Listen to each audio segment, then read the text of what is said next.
So the first step is admitting you have a problem.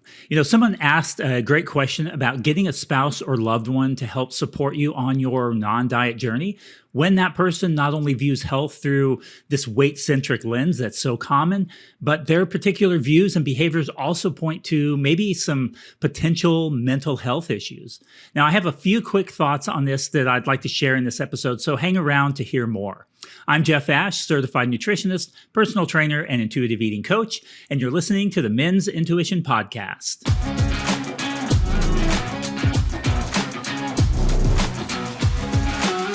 So a really common question that comes up, not only people asking me this question, but I see this in many of the intuitive eating and non-diet groups that I also participate in and hang out in. And that is a question of getting support from loved ones. In particular, usually it's a spouse or a partner type of a relationship where people just are not on board with the intuitive eating, non-diet approach to improving our health and wellness, whether that be mental health and or physical health. And one of the lessons in my video course, Equipped to Thrive, is all about getting support from loved ones with your non-diet intuitive eating endeavors. But I realized I hadn't addressed this particular issue that I mentioned in the introduction to this episode. There's a reason there's a cliche, the first step is admitting you have a problem. It's hard, but so important, isn't it? Let's think about a loved one who's wrapped up in diet culture. They may see nothing wrong with restricting themselves to minimal calories, maybe weighing every ounce of food that they eat, or even taking a food scale to a restaurant or to a friend's house for dinner, avoiding certain foods or maybe even entire groups of foods, weighing themselves multiple times a day, working out twice a day, 6 days a week. Some of these behaviors and things may sound like things that you engaged in yourself. I know I've engaged in some of these myself in the past. Many see these behaviors as disciplined and even virtuous, not problems at all. But even many weight-centric coaches that I've interacted with over the years, and there have literally been hundreds, they would also say that some or all of these are problematic behaviors.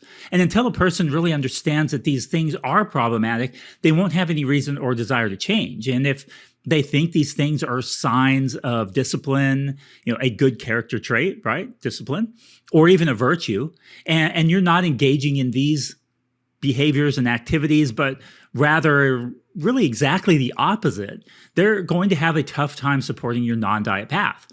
We all have those different values. Where does that leave us then? Well, to be honest, there's no simple answer, unfortunately. There's no way to make someone else change their way of thinking or to recognize their problematic behavior. To use another cliche, you can lead a horse to water, but you can't make him drink. So, some people are not open to changing their views. And if that's the case, then it's really unlikely that we'll get them to admit that they have a problem. So my advice is to model behaviors and language. Hopefully they'll see something different in you and maybe be intrigued by that. Many of us came to where we are by seeing something in someone else that we desired and then explored kind of what was necessary to attain that for ourselves, right? But they may not. They may still be blinded, or they may feel like these restricted behaviors are worth it to them. For them, the trade-off may be worth it to have a particular body shape, size, or appearance, and that may be a value that they hold for themselves. And if that's the case, then we really need to rethink kind of how we, our expectations, I guess, for changing their behavior, and because they don't see it as a problem. The one person we can change is the one in the mirror. Another cliche. Sorry about that. That's 3 cliches in one podcast episode, but you get the idea. That person is the one who we can talk to with an expectation to change. That's the person to whom we can say, I know exactly what you're thinking and why you're doing this.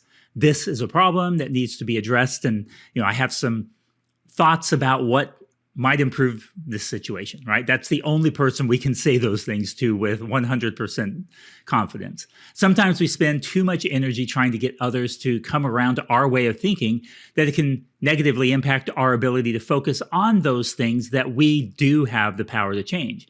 We can't change another person's way of thinking. And so an aspect of acceptance, we talk about body acceptance, right? So an aspect of acceptance in this situation may also be helpful. That's not to say we allow others to ignore our boundaries or treat us disrespectfully. I'm not saying that at all. That would be a topic for another discussion and probably better addressed by a qualified therapist or counselor, of which I'm not.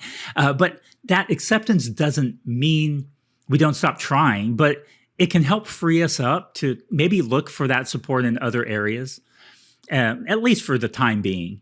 An example of that for someone who is lacking support with their intuitive eating journey might be my Equipped to Thrive men's community, or a similar online or in-person support group where you can interact with other like-minded people and find the support and encouragement you need. And there's groups out there that are for men and women together, your co-ed groups. And then there's also some out there for just women. And then there's also, again, my intuitive eating group that's just for men. It can be tough when society, media, friends, and family are really, when they're all pushing against this idea of a weight-neutral, non-diet approach to health. But know that you're not alone and that there are resources to help if those closest to you are not there yet, or if they never get there. That's also another aspect of this acceptance. They may never get there. They may hold on to those diet mindsets, that diet culture mentality. That may be something they hold on till the day they die. So that's where that aspect of acceptance sometimes comes in. It's hard, I know, but that may be helpful to just rethink how we're approaching this situation. Feel free to reach out to me directly if I can be of any assistance in finding some of those resources, because I do have a lot of connections in that area. I have a lot of connections and would just love to help you find the right fit, whether that is with me, if you're a guy, and my resources, or someone else. So until next time, remember that it is almost always more important to focus on how we eat than the specifics of what we eat.